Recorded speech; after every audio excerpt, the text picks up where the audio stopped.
Chapter 1. My story begins. In 1825, I was 10 years old. My father and mother were dead. I lived with my aunt and uncle, Mr. and Mrs. Reed. Their house was called Gateshead Hall. The house was in Yorkshire, in the north of England. My aunt and Uncle Reed had 2 children, a boy, John, and a girl, Eliza. I liked my Uncle Reed, and he liked me. But in 1825, my uncle died. After that, I was very unhappy. My Aunt Reed did not like me, and John and Eliza were unkind to me. It was a cold, rainy day in December. All of us were in the house. I wanted to be alone. I wanted to read. I opened a book. Then I heard my cousin John's voice. "Jane, Jene Ayre, where are you?" John shouted. He came into the room and he saw me. "Why are you reading my book?" he asked. "Give it to me." John took the book. He hit my head with it. I screamed. John hit me again. I pulled his hair and I kicked him. "Help! Help, Mama!" John shouted. "Jene Ayre is hurting me." Aunt Reed ran into the room. She pulled me away from John. "John hit me with a book," I said. "I hate him, and I hate you too." "You are a bad girl, Jane," my aunt said. "Why do you hate me?" "You don't like me," I replied. "John and Eliza are unkind to me. I want to leave Gateshead Hall." "You want to leave?" Aunt Reed said. "Where will you go? Your parents are dead. You cannot live alone." Aunt Reed thought for a moment. "My friend, Mr. Brocklehurst, is the owner of a school," she said. "I will send you to Mr. Brocklehurst's school." A few days later, Mr. Brocklehurst came to Gateshead Hall. He was a very tall man. His eyes were dark, and his face was cruel. "Jene Ayre," he said to me, "God does not like bad children. God punishes bad children, Jene Ayre." "God will punish John Reed," I replied. "John Reed hits me, and he shouts at me." "That is not true. You are a liar, Jene Ayre," Mr. Brocklehurst said.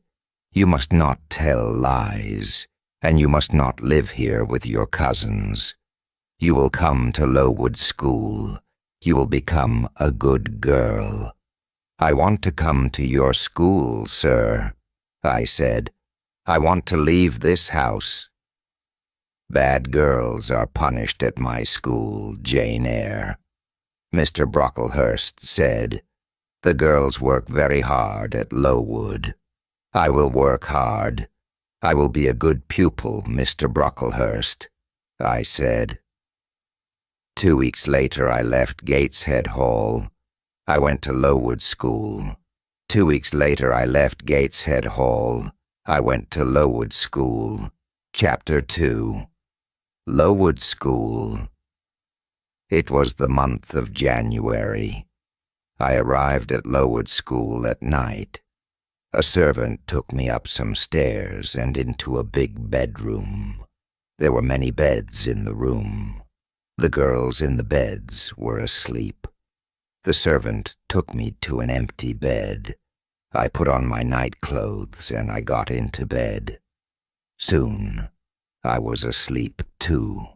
I woke up very early. A loud bell was ringing. The bedroom was dark and cold. I watched the other girls. They washed in cold water, and they dressed quickly. Lowood School. There was a plain brown dress next to my bed, and there was a pair of ugly, heavy shoes. I washed quickly. Then I put on my new clothes. I was very hungry. I followed the other girls down the stairs. We sat down at long tables in a large dining room. Our food was terrible. "The food is bad again," one of the girls said. "Stand up," a teacher shouted. "Don't talk." We stood up. We did not speak. We walked into a big schoolroom and we sat down. There were about 80 girls in the schoolroom, and there were 4 classes. The oldest girls were in the 4th class. I was in the 1st class. 4 teachers came into the room and we began our lessons. The lessons were not interesting. First, we read some pages in a book. Then our teacher asked us questions about those pages. After 4 hours, we went outside. It was very cold. Very soon, a bell rang. Lessons started again. 3 weeks passed. One afternoon, the head teacher came into the schoolroom. The head teacher's name was Miss Temple. Mr. Brocklehurst was with her. We all stood up. I stood behind an older girl. I did not want Mr. Brocklehurst to see me. Mr. Brocklehurst walked slowly round the room. Everybody was very quiet. And then I dropped my book. Mr. Brocklehurst stopped walking. He looked at me. "Ah, the new girl," he said. "Come here, Jene Ayre." Then he pointed at 2 of the older girls.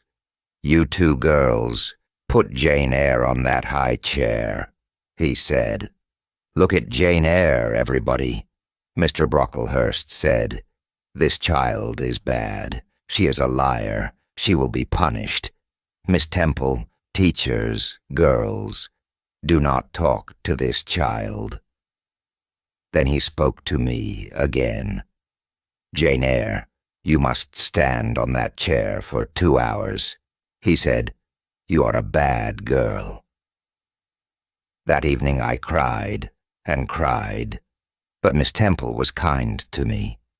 "You are a good pupil, Jane," she said, "and you are not a bad girl. I am your friend, Jane."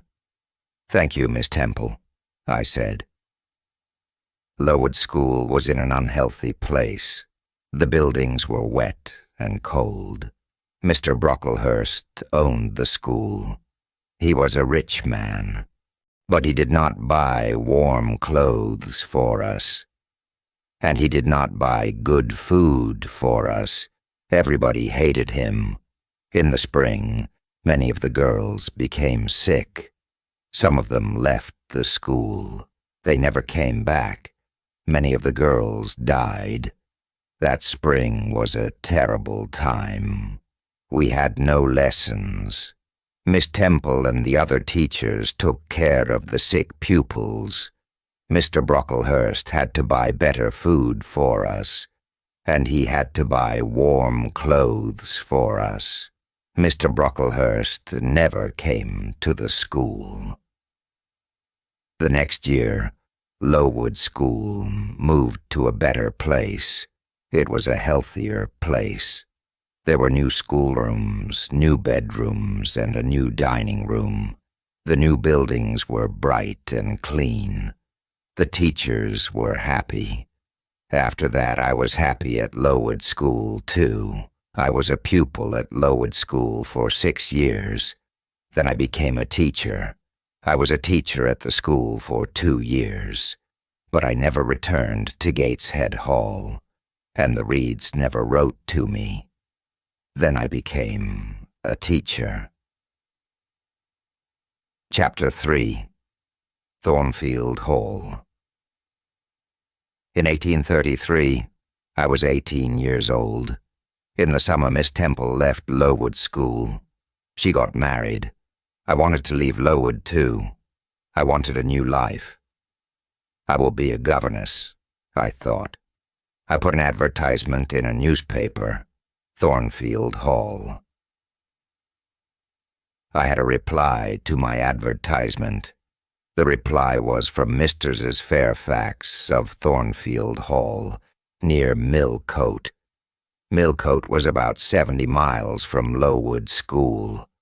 Mrs. Fairfax wanted a governess for a little girl. I wrote to Mrs. Fairfax immediately.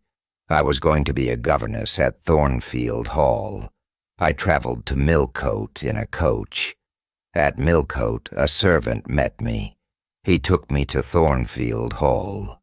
At Thornfield Hall, another servant opened the door. She was smiling. She took me into a small, warm room. A lady was in the room. She was sitting by the fire. "Are you Mrs. Fairfax?" I asked her. "Yes, my dear," she said. "And you are Miss Ayre. Are you cold? Sit by the fire, Miss Ayre. A servant will bring you some food." "Mrs. Fairfax is very kind." I said to myself, "I will be happy here." "Will I see Miss Fairfax tonight?" I asked. Mrs. Fairfax looked at me. She smiled. "Miss Fairfax? No," she said. "Your pupil's name is not Miss Fairfax. Your pupil is Adele Varens. Adele's mother was a Frenchwoman. Adele is Mr. Rochester's ward.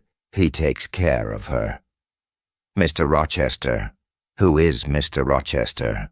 I asked. "Mr. Edward Rochester is the owner of Thornfield Hall." Mrs. Fairfax said, "I am his housekeeper. I take care of Thornfield Hall. Mr. Rochester is not here now. He does not like this house. He is often away from home." I was very tired. Mrs. Fairfax took me up the wide stairs. She took me to my room. I went to bed immediately, and I slept well. The next morning, I woke early. The sun was shining. I put on a plain black dress. I opened my bedroom door. I walked along a corridor and down the wide stairs. I walked out into the sunny garden. I turned, and I looked up at my new home. Thornfield Hall was a beautiful house, with many large windows. The garden was beautiful, too. After a few minutes, Mrs. Fairfax came into the garden. She spoke to me. "Good morning, Miss Ayre," she said. "You have woken early. Miss Adele is here. After breakfast, you must take her to the schoolroom. She must begin her lessons." A pretty little girl walked towards me. She was about 8 years old. She spoke to me in French, and I replied in French. She spoke to me in French, and I replied in French. After breakfast, I took Adele to the schoolroom. We worked all morning. Adele enjoyed her lessons, and I was happy. In the afternoon, Mrs. Fairfax took me into all the rooms of Thornfield Hall. We looked at the paintings and at the beautiful furniture. We walked along the corridors. "Come up onto the roof, Miss Ayre," Mrs. Fairfax said. "You will see the beautiful countryside around Thornfield Hall." We walked up many stairs. At last we were at the top of the house. We walked along the top corridor. Mrs. Fairfax opened a small door, and we walked onto the roof. "Look, Miss Ayre," Mrs. Fairfax said. "You can see for many miles." We stood on the roof for a few minutes. Then we went back into the house. We walked carefully towards the stairs. The top corridor was narrow and dark. Suddenly I heard a strange laugh. "Who is that, Mrs. Fairfax?" I asked. Mrs. Fairfax did not reply. She knocked on a door. "Grace," she said. The door opened. Behind the door was a small room. A servant was standing at the door. "Be quiet, Grace, please," Mrs. Fairfax said. The woman looked at Mrs. Fairfax. Then she closed the door. "That was Grace Poole," Mrs. Fairfax said. "She works up here. Sometimes she laughs and talks with the other servants. Don't worry about Grace. Please come downstairs now, Miss Ayre." Chapter 4. Mr. Rochester. 3 months passed. I had not met the owner of Thornfield Hall. Mr. Rochester had not come home. One January afternoon, I went out and I walked towards the road. I was going to the village of Hay. I was going to post a letter in the village. Hay was 2 miles from Thornfield Hall. The day was fine, but it was very cold. I walked quickly and soon I was near the village. Suddenly, a big black and white dog ran past me. A moment later, a man on a black horse followed the dog. Then, I heard an angry shout. The dog ran past me again. It was barking loudly. I turned round. The horse had fallen on the icy ground and the man had fallen from the horse. One walked towards them. "Can I help you, sir?" I asked. "My horse fell." "I've hurt my foot," the man said. The horse stood up. The man tried to stand up too. But he could not stand. He fell onto the ground again. The man was about 35 years old. He was not handsome, but he had a strong face. He had dark eyes and black hair. He was not very tall, but his body was powerful. "I'll bring somebody from Thornfield Hall," I said. "Do you live at Thornfield?" the man asked. "I am the governess," I replied. "Ah, yes." "The governess," the man said. "Help me, please." The man stood up very slowly, and he put his hand on my shoulder. He walked slowly towards his horse. I helped him. He pulled himself onto the horse. "Thank you." "Now go home quickly," the man said. And he rode away. I walked on to the village and I posted my letter. Then I returned to Thornfield Hall. Bright lights were shining in the big house. I went inside. A big black and white dog walked towards me. It came from the dining room. I had seen the dog before.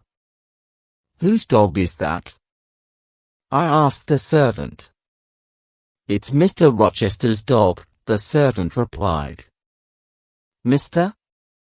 Rochester has come home. But he has hurt his foot. His horse fell on some ice." I smiled. The owner of Thornfield Hall had returned. But I did not see Mr. Rochester again that day. I saw Mr. Rochester the next day. He sent for me in the evening. I put on a clean dress. I brushed my hair carefully. Mr. Rochester was in the large sitting room. He was sitting in a big chair. His right foot was on a small chair. Mr. S. Fairfax and Adele were sitting with him. "Sit by the fire, Miss Ayre," he said. "Where have you come from?" "From Lowood School," I replied. "I was there for 8 years." 8 years, Mr. Rochester said. "That is a long time. Who are your parents?" "I have no parents, sir," I answered. "They are dead." "But where is your home, Miss Ayre?" Mr. Rochester asked. "I have no home, sir. I have no family, I said. Why did you come to Thornfield Hall? Mr. Rochester asked. I wanted to leave Lowood, sir, I replied. I put an advertisement in a newspaper. Mr. S. Fairfax replied to my advertisement. Yes, I did, Mr. S. Fairfax said. Miss Ayre is a good teacher, Mr. Rochester. Mr. Rochester smiled for the first time. You are very young, Miss Ayre, he said. I am 18, sir, I replied. Mr. Rochester smiled again. He did not ask me more questions. After that evening, I did not see Mr. Rochester for a few days. Then, one night, he sent for me again. Sit near me, Miss Ayre, he said. Mr. S. Fairfax will talk to Adele. I sat down quietly, but I did not speak. The fire was very bright. I saw Mr. Rochester's face clearly. I saw his large, dark eyes. He was smiling. He was happy. After a minute, Mr. Rochester spoke. Miss Ayre, he said. You are looking at me very carefully. Am I a handsome man? No, sir, I said. You speak the truth, Miss Ayre. Mr. Rochester said. Look at me again. Am I a kind man? No, sir, one said again. You are smiling now. But you are not always kind. That is true, Mr. Rochester replied. I have had a difficult life. I have met bad people. I have been a bad person myself. Now Thornfield Hall is my home. But I hate this house. You are very young, Miss Ayre. You cannot understand me. You are right. I don't understand you, sir, I said. I stood up. Where are you going? Mr. Rochester asked. It is late. Adele must go to bed, I said. Are you frightened of me, Miss Ayre? Mr. Rochester asked. No, sir, I replied. But you say strange things, sir. Mr. Rochester smiled. Take Adele to her bedroom now, Miss Ayre, he said. We will talk again tomorrow. After that night, we talked together many times. Mr. Rochester was an interesting man. But he was a strange man too. I often thought about him. Why does Mr. Rochester hate Thornfield? I asked myself. Thornfield Hall is a beautiful place. But Mr. Rochester is not happy. Chapter 5, Fire. It was March. One night, I was in bed. But I was not asleep. The house was quiet. Suddenly, I heard a sound in the corridor outside my room. Who's there? I said. Nobody answered. Then I heard a strange laugh. I got out of my bed and I went quietly to the door. I listened. I heard another sound. Somebody was walking up the stairs to the top corridor. Then I heard somebody close a door. Was that Grace Poole? I said to myself. Yes, it was Grace. Why was she laughing? And why is she walking in the house at night? Is she mad? I must tell Mr. S. Fairfax about this. One will speak to her now. I put on some clothes and I opened the door. There was a candle on the floor outside my room. The candle was burning. There was thick smoke in the corridor. I went into the corridor. I looked around me. The door of Mr. Rochester's bedroom was open, and the smoke was coming from Mr. Rochester's room. I ran into the room. "Wake up, sir." "What happened, Jane?" "There was a fire, sir. Grace Poole tried to kill you." I sat in a chair by the window. Time passed. At last, Mr. Rochester returned. "Please don't worry, Jane," he said. "Grace Poole is a strange woman, but she won't hurt anybody tonight." I stood up. "Good night, sir," I said. Mr. Rochester held my hand. He looked at me and he smiled. "Thank you, my dear friend," he said. "You saved my life tonight, Jane." "Good night, sir," I said again. I went back to my bed. I was very tired. But at first, I could not sleep. Suddenly, I understood something. I loved Mr. Rochester. He had smiled at me. He had held my hand. Did he love me? I did not know.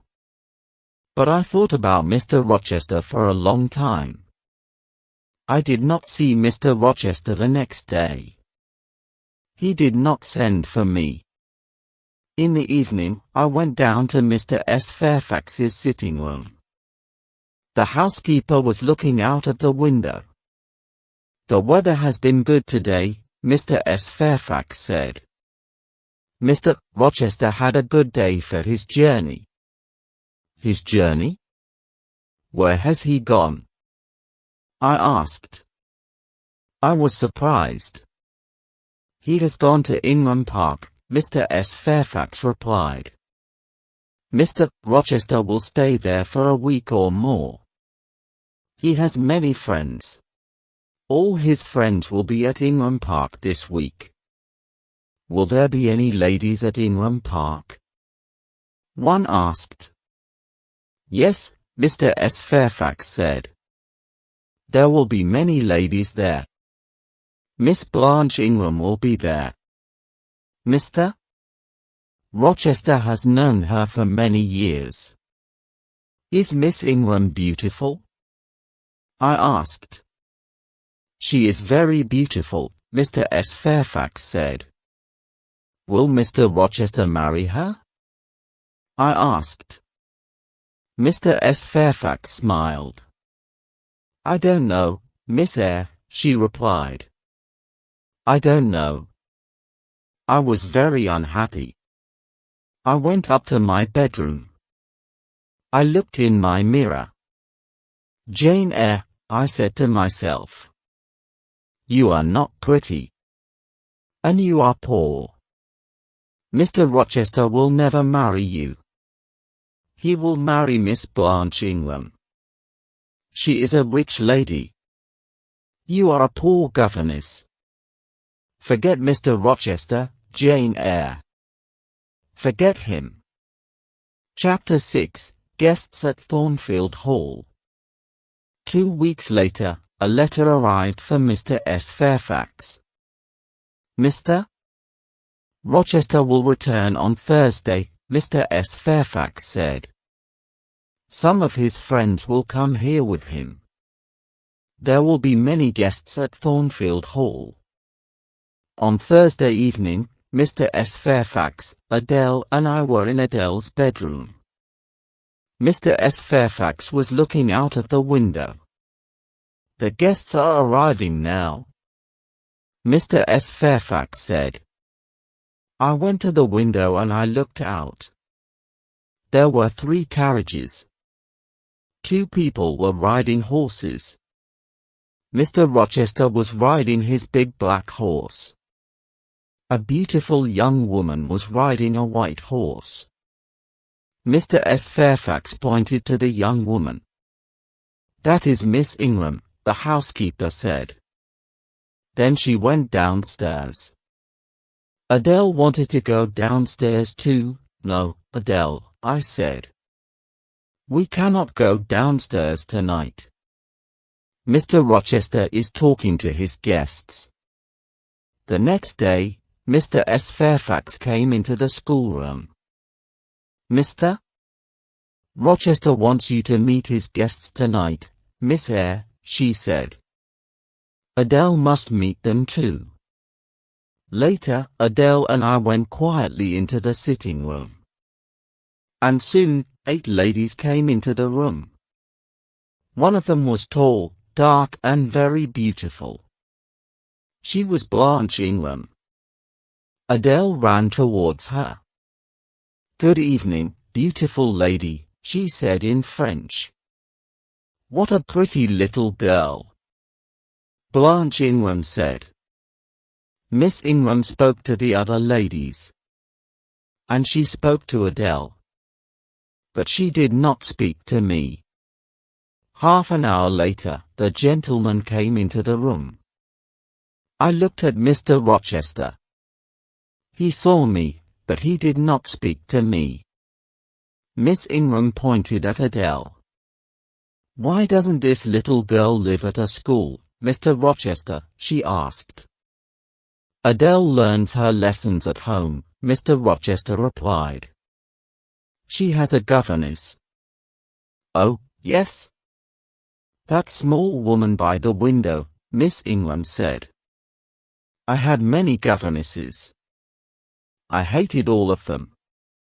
They were all ugly and stupid. Later, Miss Ingram and Mr. Rochester sang some songs together. Mr. Rochester had a fine voice. I listened to the songs, then I left the room. Mr. Rochester followed me. What is wrong, Jane? He asked. Nothing is wrong, sir, I said. But I am tired. I am going to my room. Good night, sir. You are tired. And you are unhappy too, Mr. Rochester replied. There are tears in your eyes. Rest now, Jane. But please come and meet my guests tomorrow evening. Don't forget, Jane. The guests stayed at Thornfield Hall for 2 weeks. Every evening, I went to the sitting room with Adele. Nobody spoke to me. Mr. Rochester and Miss Ingram were always together. One afternoon, Mr. Rochester went to Millcote. He returned late in the evening. I met him at the front door. Another guest has arrived, sir, I told him. His name is Mr. Mason. He has come from the West Indies. Suddenly, Mr. Rochester's face was pale. He held my hand tightly. Mason. The West Indies? Mason, he said. Are you ill, sir? I asked. Jane, my little friend, I've had a shock, he said. Bring me a glass of wine, please. I went quickly to the dining room. I returned with a glass of wine and I gave it to Mr. Rochester. What are my guests doing? He asked. They are eating and laughing, sir, I replied. Mr. Mason is talking to the other guests. One day, they will all hate me, Mr. Rochester said. Now go into the dining room again. Tell Mason to meet me in the library. I gave Mr. Mason the message. Then I went to my bedroom. I got into my bed. Later, I heard Mr. Rochester coming up the stairs with Mr. Mason. They were laughing and talking. Soon, I was asleep. Chapter 7. A terrible night. Some hours later, I woke up. A terrible cry had woken me. The moon was bright. Its light was shining through my window. I listened. Then I heard somebody shouting. Help! Help! Rochester, help me! The voice came from the top corridor. Help! Help! I got out of bed and I put on a dress and some shoes. I opened my door. All the guests were in the corridor outside the bedrooms. They were all asking questions. What happened? They asked. Is there a fire? Who is hurt? Where is Mr. Rochester? I am here. Mr. Rochester said. He was walking down the stairs from the top corridor. What is wrong, Mr. Rochester? Miss Ingram asked. What has happened? Nothing is wrong, Mr. Rochester replied. One of the servants has had a bad dream. Go back to bed. I went back to my room. But something was wrong. I did not get into my bed. I waited. Soon, somebody knocked on my door. I opened the door. Mr. Rochester was standing in the corridor. Jane, follow me. Do not make a sound, Mr. Rochester said. We went up to the top corridor. Mr. Rochester unlocked a door and we went inside a room. Mr. Mason was sitting on a chair in the room. His face was pale. And his shirt was covered with blood. Then I heard a terrible laugh. The sound came from the next room. Grace Poole is a mad woman, I thought. Why does Mr. Rochester have a mad servant? Mr. Rochester spoke quietly to Mr. Mason. I am going to bring a doctor, Richard, he said. Then he spoke to me. Stay here, Jane. Wash Mr. Mason's arm. But do not speak to him. Mr. Rochester left the room. I washed Mr. Mason's arm. We waited for Mr. Rochester and the doctor. Mr. Mason did not speak to me and I did not speak to him. After 2 hours, Mr. Rochester returned. The doctor was with him. The doctor looked at Mr. Mason's arm. She bit me, Mr. Mason said. I came up here. I wanted to see her. I wanted to help her. But she bit me. Be quiet now, Richard, Mr. Rochester said quickly. The doctor put a bandage on Mr. Mason's arm. Mr. Rochester put Mr. Mason's coat round the injured man's shoulders. Then he spoke to me again. Run downstairs, Jane. Unlock the small door at the side of the house, he said. We will follow you.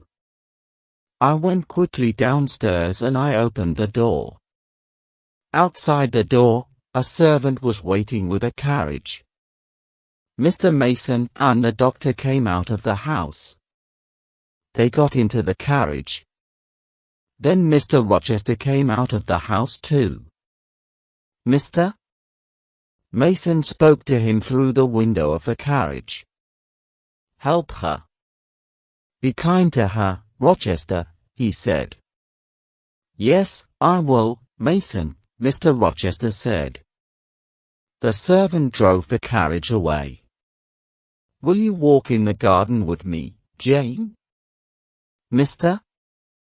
Rochester asked. I do not want to sleep now. Yes, I will, sir, I said. Soon, it was morning. The birds were beginning to sing. The flowers had a sweet smell. It has been a strange night, Jane, Mr. Rochester said. Were you frightened? I am frightened of Grace Poole, I said. She will hurt you, one day. I am stronger than she is. She will not hurt me, Mr. Rochester said. He looked at me for a few moments. Are you my friend, Jane? He asked me. Yes, sir. I will be your friend forever. One replied. Thank you, my dear, Mr. Rochester said. I have made mistakes. Now, I want to be happy. That is not wrong, is it, Jane? He stopped speaking for a minute. Then he said, Go into the house. I'll talk to you tomorrow. But the next day, I had a letter from Gateshead Hall, my Aunt Reed's house. The letter was from my cousin Eliza. I started the journey to my Aunt Reed's house immediately. I arrived there the next day. My Aunt Reed was very, very ill. She could not move. And she did not speak to me. I wanted to return to Thornfield Hall. I wanted to see Mr. Rochester. But Eliza wanted me to stay at Gateshead Hall. After 3 weeks, my aunt spoke to me at last. She spoke very slowly. Are you Jane Eyre? She asked. Yes, Aunt Reed. I am Jane Eyre, I replied. There is a letter for you, Aunt Reed said. It is in my desk. Call Eliza, please. She will get the letter. Eliza came into the room. She opened the desk and she gave me a letter. Read the letter, Jane, my aunt said. The letter had come from Madeira. But it was 3 years old. I answered that letter, Aunt Reed said. I hated you, Jane. I did not want you to have your uncle's money. I wrote to John Eyre. I wrote, Jane Eyre is dead. She died at Lowood School. I am sorry, Jane, I was wrong. Mr. S. Reed died that night. I left Gateshead Hall a few days later. I took my uncle's letter with me. Mr. Rochester met me at Thornfield Hall. Welcome back to my house, he said. This is your home, Jane. Thank you, sir, I said. I am very happy here. Mr. Rochester's guests had left. No other visitors came to Thornfield Hall. Every day, Mr. Rochester and I talked together. And every day, I loved him more. Chapter 8, In the Garden. In June, the weather was hot. One evening, I walked into the garden. Mr. Rochester was there too. Do you like this house, Jane? He asked. Yes, sir, I replied. Soon, Adele will go to live at a school, Jane, he said. Then, I will not want a governess here. Will you be sad then, Jane? Will you leave Thornfield Hall? Leave? I said quickly. Must I leave Thornfield? My dear, Mr. Rochester stopped. He was silent for a moment. Then he said, I am going to be married soon. Oh, sir, I said. Then I must go far away. Far away from Thornfield. Far away from you, sir. I started to cry.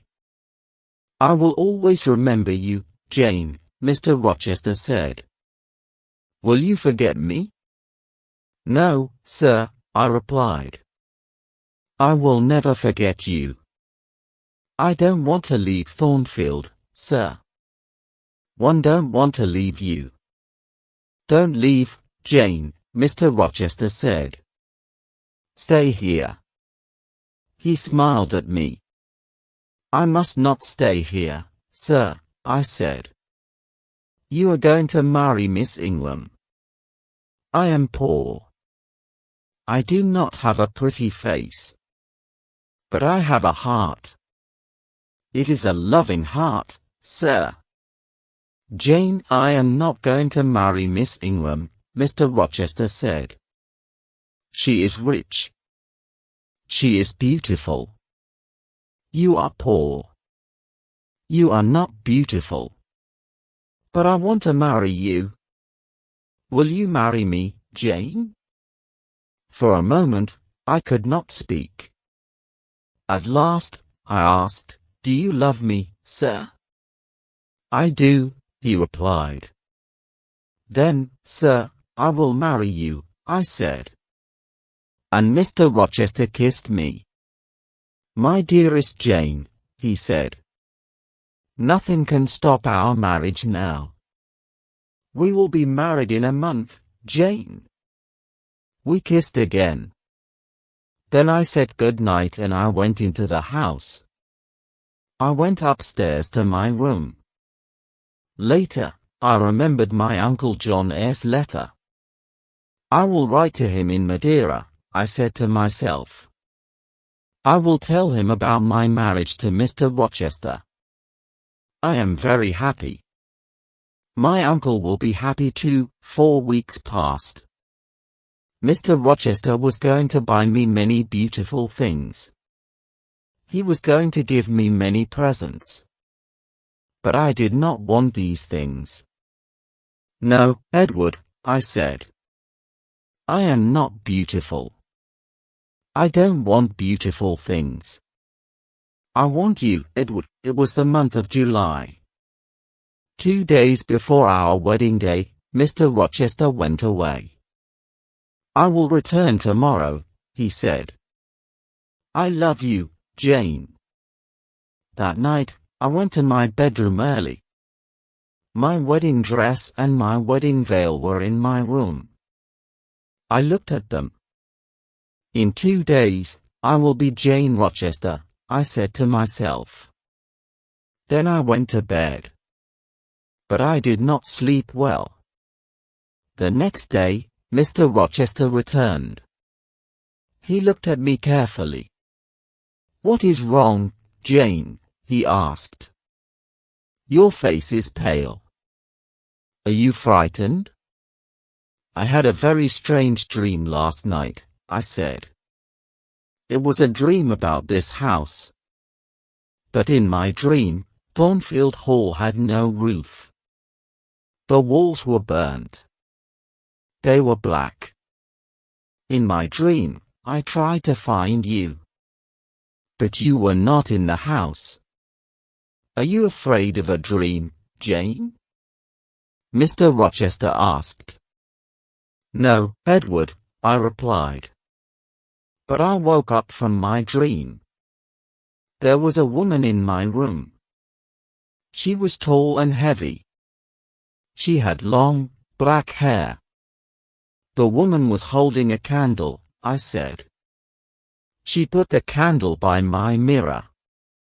She put my wedding veil over her head and she looked in the mirror. Then I saw her face. It was a strange, terrible face, Edward, I said. Suddenly, the woman tore my veil into 2 pieces. She threw the pieces on the floor. What happened next? Mr. Rochester asked. The woman held her candle near my face, I replied. She looked at me and she laughed. Then she went away. This happened in your dream, Jane, Mr. Rochester said. It did not happen in my dream, Edward, I said. This morning, my wedding veil was on the floor of my room. It was torn. It was in 2 pieces. But the woman did not hurt you, Jane, Mr. Rochester said.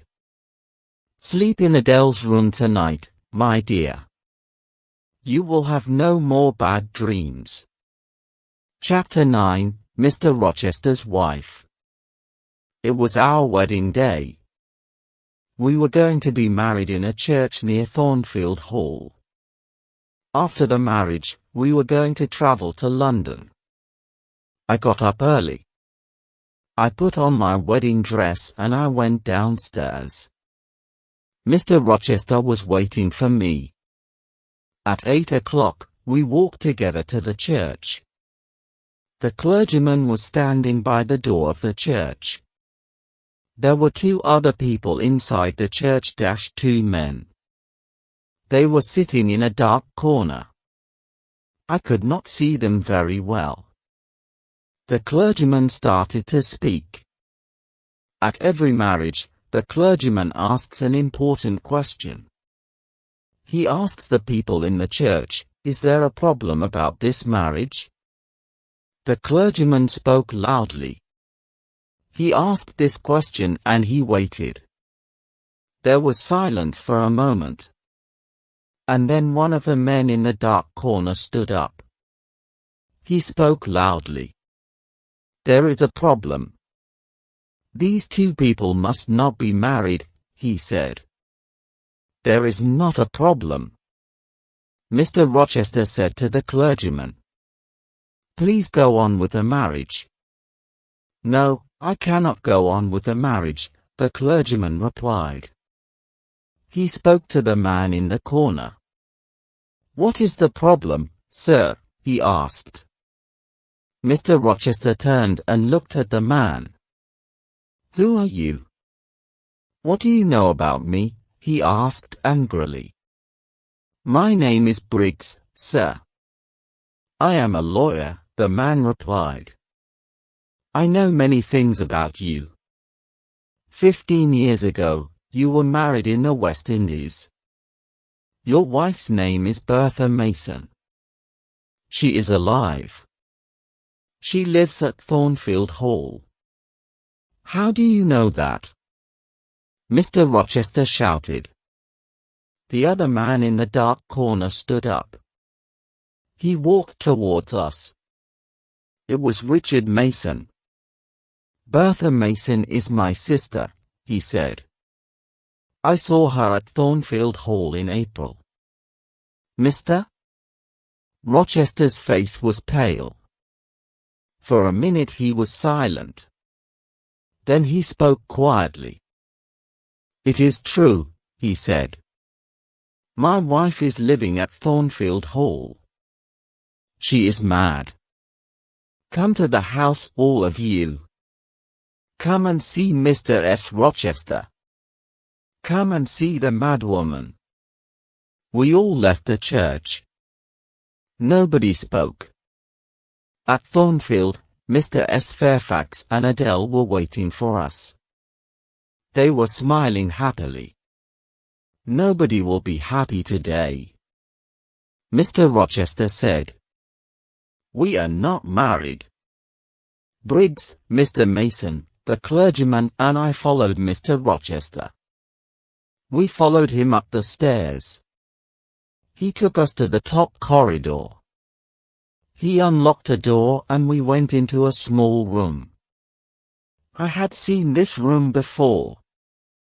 We walked through the room to another door. Mr. Rochester unlocked this door and we saw a larger room. Grace Poole was sitting in the room. But another woman was there too. She was tall and heavy. Her dark hair was in front of her face. The woman turned and looked at us. I knew that terrible, mad face. I had seen it in my bedroom 2 nights before. The mad woman saw Mr. Rochester. She screamed and she ran towards him. "Be careful, sir," Grace Poole said. The mad woman was very strong. She screamed and she hit Mr. Rochester. But Mr. Rochester held her arms. "This woman is my wife," Mr. Rochester said angrily. "I wanted to forget about her. I wanted to marry this young girl, Jane Eyre. Was I wrong?" He was silent for a few moments. Then he spoke quietly. Yes? I was wrong, he said. I love Jane Eyre. But I was wrong. Now, go, all of you. I must take care of my mad wife. I went slowly downstairs. Mr. Briggs, the lawyer, spoke to me. I am sorry for you, Miss Eyre, he said. You did nothing wrong. Your uncle, John Eyre, is sorry for you too. He read your letter. And then he met Richard Mason in Madeira. Your uncle is dying, Miss Eyre. He could not come to England. He sent me here. He wanted me to stop this marriage. I did not answer. I went to my room and I locked the door. I took off my wedding dress. I put on a plain black dress. I lay down on my bed. I am Jane Eyre today, I thought. I will be Jane Eyre tomorrow. I will never be Jane Rochester. I must leave Thornfield Hall. I must never see Mr. Rochester again. My life here is finished. Many hours later, I got off the bed. I unlocked my door. Mr. Rochester was waiting outside my room. You are unhappy, Jane, he said. I am very, very sorry. Jane, we will leave Thornfield, we will go to another country. We will be happy again. I cannot be your wife. I cannot live with you, I said. I must leave you, Edward. Listen, Jane, Mr. Rochester said. My father wanted me to marry Bertha Mason. Her family was very rich. I married her. My father was happy. But I was not happy. Bertha was mad, and she was a bad woman. Nobody told me about her. She was married to me, but she met other men. She was drunk every day. She tried to kill me many times. After 4 years, I brought Bertha here to Thornfield Hall, Mr. Rochester said. Then went away. Grace Poole took care of Bertha. I met other women. One of them was a French singer. She was Adele's mother. Adele is my daughter, Jane. But I did not love the French singer. I did not love anybody. I came home to Thornfield Hall. Then you came here and I loved you. I will always love you. Please stay with me, Jane. No, Edward, I said. I am going away. We will be unhappy. But we must not be together. Goodbye, Edward. Oh, Jane. Jane, my love. Mr. Rochester said. Don't leave me. I kissed Mr. Rochester. God will help you, Edward, I said. Quickly, I went into my room. I put some clothes into a bag. Later, I heard Mr. Rochester go into his room. Very quietly, I went downstairs. I opened a small door at the side of the house. I left Thornfield Hall and one walked to the road. It was dark. Soon, a coach came along the road. I gave all my money to the driver of the coach. I got into the coach. Many hours later, the coach stopped. It was 10 o'clock in the morning. You must give me more money now, the driver said. I have no more money, I said. You have no more money? Then you must get out of the coach, the driver said. I got down onto the road. The coach moved away quickly. But I had left my bag in the coach. I looked around me. I was on a cold, empty moor. I was tired and hungry. I walked and walked. I had no money. I had no food. I walked until the evening came. At last, I lay down on the ground. I fell asleep immediately. Chapter 10, My House. The next morning, I woke late. I walked along the road for many miles. It started to rain. Soon my clothes were wet. I saw no one. I walked on the moor all day. In the evening, I was very tired again. I must sleep soon, I thought. Where shall I sleep? Then I saw a light. I walked slowly towards it. The rain was falling heavily. But I saw a house near the road.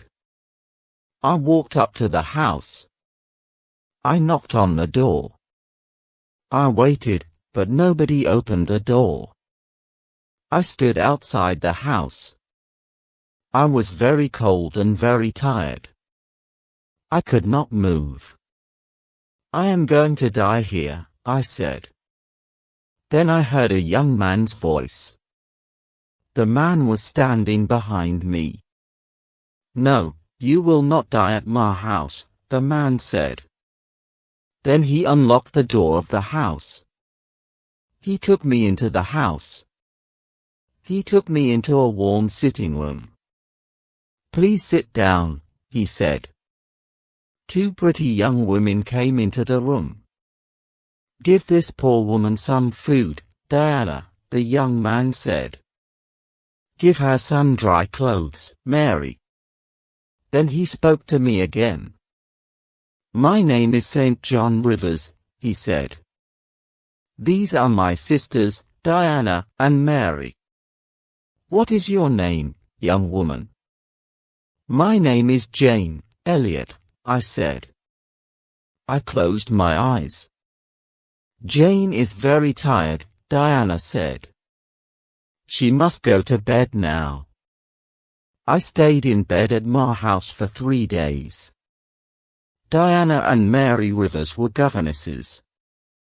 They were staying at my house for a few days. St. John, their brother, was a clergyman. They were very kind to me. Soon, we were good friends. One day, St. John asked me about my life. I was a governess too, I told him. And I told him about Lowood School. But I did not tell him about Thornfield Hall. I did not tell him about Mr. Rochester. I want to work, St. John, I said. Will you help me? I have a plan, St. John said. A few miles from here, there is a village. Many of the girls in the village cannot read or write. I am going to pay for a girls' school in the village. But I must find a teacher for these girls. I will teach them, St. John, I said. Good, he said. There will be a small house next to the school. You will live there. 3 days later, a letter arrived for St. John. Diana, Mary, our Uncle John is dead, he told his sisters. But we will not have any of his money, he gave the letter to his sisters. They read it. Uncle John was our mother's brother, Diana told me. He was very rich. But he has given all his money to another niece. We do not know her. Soon, I went to live in the village. I lived in the house next to the school. Every day, I taught the girls. My pupils worked hard. But I was not happy. Every day, I thought about Edward Rochester. Does he think about me? I asked myself. 4 months passed. One day, St. John Rivers came to my house. He was holding a letter. He was worried. "What is wrong?" I asked. "I want to ask you 3 questions, Jane," he replied. "Is your name Jane Elliot? Do you have another name? Do you know Jene Ayre?" I looked at him for a moment. I did not speak. "I have some news for Jene Ayre," St. John said. Jene Ayre was a pupil at Lowood School. And she was a teacher there. Then she was a governess at Thornfield Hall, the home of Mr. Edward Rochester. "How do you know this?" I asked. "What do you know about Mr. Rochester? How is he?" "I don't know," St. John said. "This letter is from a lawyer. The lawyer tells a story about Mr. Rochester. Mr. Rochester had a mad wife. But he tried to marry Jene Ayre. She left Thornfield. Now this lawyer, Mr. Briggs, is trying to find her." "I will tell you the truth, St. John," I said. "My name is not Jane Elliot. My name is Jene Ayre. And I was a governess at Thornfield Hall. I know Mr. Rochester." "Did Mr. Briggs write anything about Mr. Rochester?" "No." "The letter is about you, Jane," St. John said. "Your uncle, John Ayre, is dead. John Ayre has given you £20,000. You are rich, Jane." "But why did Mr. Briggs write to you?" I asked. "My mother's name was Ayre," St. John said. "She was your father's sister, Jane. Then you, Diana and Mary are my cousins," I said. I thought carefully for a moment. "Write to Diana and Mary," I said. "They must come home. I will give all of you some of Uncle John's money." The next day, I wrote to Mr. Briggs. I gave St. John, Diana, and Mary £5,000 each. I wrote to Mr. S. Fairfax too, but she did not reply. 6 months passed. I heard nothing from Thornfield Hall. I heard nothing about Mr. Rochester. Then, one day, I was walking on the moor. Suddenly, I heard a voice. There was nobody on the moor. But the voice was calling my name, Jane. Jane. Jane. "That is Mr. Rochester's voice," I said to myself. Then I shouted, "I am coming, Edward. I am coming." I ran to my house. I spoke to my cousins. "I am going to Thornfield Hall tomorrow," I told them. I began my journey the next day. Chapter 11, My story ends. 2 days later, I got out of a coach. I was standing on the road near Thornfield Hall. I ran across the fields. Was Mr. Rochester at Thornfield? Was he ill? And then I saw the house. The house had no roof. Its walls were burnt and black. Nobody was living there. I looked at the burnt, black house. I had seen this before. I had seen it in a dream. I was frightened. Where was Edward Rochester?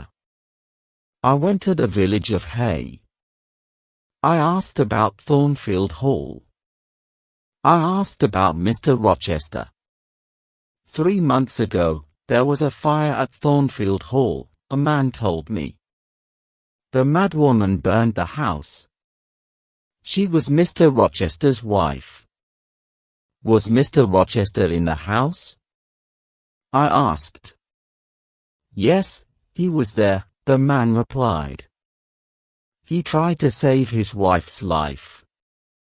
He went into the burning house. But the mad woman jumped from the roof. She died. Was Mr. Rochester hurt? I asked quickly. Yes, he was badly hurt, the man said. He is blind, he can't see. And he has only one hand. Where is he? One asked. Where is he? He is living at Ferndean. It is an old house, about 30 miles away, the man said. Do you have a carriage? I asked. I must go to Ferndean immediately. I got out of the carriage near Ferndean. I walked to the house. It knocked on the door. A servant opened it. I knew her. Oh, Miss Ayre. You have come, she said. Mr. Rochester has been calling your name. A bell rang in another room. That is Mr. Rochester's bell, the woman said. He wants some candles. There were 2 candles on a table near the door. The woman lit them and she picked them up. Mr. Rochester is blind, but he always burns candles in his room in the evenings, she said. Give the candles to me. I said. I'll take them to him. I opened the door of Mr. Rochester's room. His black and white dog was sitting by the fire. The dog jumped up and ran towards me. Who is there? Mr. Rochester said. Don't you know me, Edward? I asked. Your dog knows me. I put the candles on a table.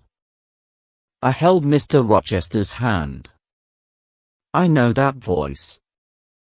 And I know this little hand, Mr. Rochester said. Is that you, Jane? Yes, sir, I have found you at last, I said. I will never leave you again. Then I told Mr. Rochester my story. Why did you leave your cousins, Jane? Mr. Rochester asked. Why did you come back to me? I am blind. I have only one hand. I will take care of you, Edward, I said. But I don't want a servant, Mr. Rochester replied. I want a wife. You will have a wife, Edward, I said. I will be your wife. I will marry you. I loved you very much at Thornfield Hall.